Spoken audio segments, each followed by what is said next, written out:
Speed रे सीधा रास्ता रे जाउथला बस हेले आगरे ब्रेक मारी अटकी रहितला गोटे ट्रक पछकू पिटी हेई जिबा आगरु बस ड्राइवर देखाइले एमिति कौशल आज बंचीगला सबु यात्री जीवन।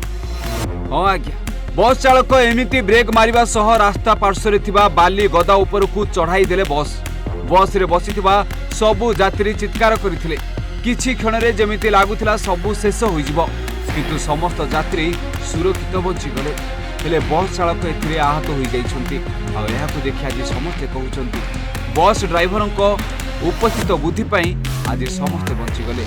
हाँ आज्ञा, बस ड्राइवर उपस्थित बुद्धि जोगु बस रे थिबा समस्त 48 जन यात्री सुरक्षित आज बंची जाइछन्ति, किंतु बस रो चालक सामान्य आहत होई जाइछन्ति।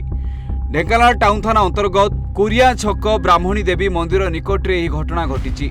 रास्ता पार्श्व रे ठिया होइथिबा एक ट्रक पछरे धक्का हेबारु बंचाई देइछन्ति बस चालक। आ बस को रास्ता पार्श्व रे थिबा एक बाली गदा उपरे चढ़ाई देइथिले बस ड्राइवर।